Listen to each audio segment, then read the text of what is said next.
ஆன்மீக அன்பர்கள் அனைவருக்கும் சுஜியின் ஆன்மீக தகவல் யூடியூப் சேனல் சார்பாக அனைவருக்கும் வணக்கம். 18/1/2026 இன்று மகாலய அமாவாசை.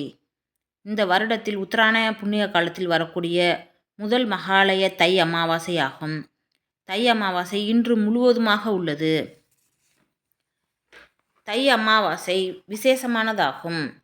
வருடத்தில் ஆடி அமாவாசை, புரட்டாசி அமாவாசை, தை அமாவாசை ஆகிய 3 அமாவாசையும் மகாலய அமாவாசை என்று கூறுகின்றோம்.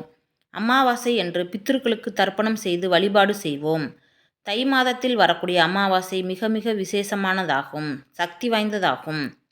இந்த அமாவாசை நாளில் வேண்டுதல்கள் வைக்கும் பொழுது சில வழிபாட்டு முறைகளை தவறாமல் செய்யும் போதும் கேட்ட வரம் கேட்டபடி கிடைக்கும். சரி, என்னென்ன செய்யணும்னு பார்க்கலாம். பசுக்களுக்கு கோதுமை தவிடை ஊற வைத்து அதை தானமாக கொடுக்கலாம். அகத்திக்கீரை கொடுக்கலாம். காகத்துக்கு எள் கலந்த சாதம் கொடுக்கலாம். அமாவாசை பௌர்ணமி நாட்களில் பிரபஞ்சத்தின் சக்தி அதிகமாக இருக்கும். இந்த நேரத்தில் நாம் எதை செய்தாலும் அது நமக்கு முழுமையாக கிடைக்கும். அதனால்தான் அந்த நாளில் நாம் இறை வழிபாடு செய்வோம். பரிகாரம் செய்வதாக இருந்தால் அந்த நாளில் செய்வோம்.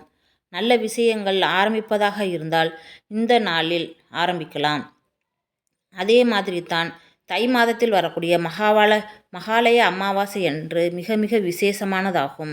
இந்த நாளில் நாம் ஒரு கைப்படி பச்சரிசியும் அதோடு விரலி மஞ்சள் எடுத்துக்கொண்டு அதில் ஒரு ரூபாய் நாணயத்தையும் சேர்த்து வைத்து அதை பூஜை அறையில் ஒரு தட்டில் வைத்து நமது கோரிக்கையை வைக்கலாம்.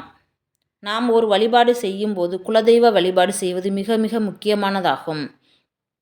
குலதெய்வத்தை மனதில் வைத்து குலதெய்வத்தின் பெயரை உச்சரித்து கொண்டு குலதெய்வ படம் இருந்தால் அதற்கு முன் வேண்டுதல்களை வைத்து அந்த 3ஐயும் மூட்டையாக கட்டி பூஜை அறையில் வைத்து வழிபட்டால் முன்னோர்களின் அருளும் குலதெய்வத்தின் அருளும் மகாலட்சுமி தாயாரின் அருளும் நமக்கு கிடைக்கும்.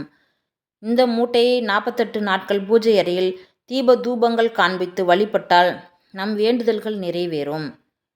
இந்த பதிவு உங்களுக்கு பிடிச்சிருக்குன்னு நினைக்கிறேன். பதிவு பிடிச்சிருந்துச்சுன்னா லைக் பண்ணுங்கள், சப்ஸ்கிரைப் பண்ணிக்கோங்க.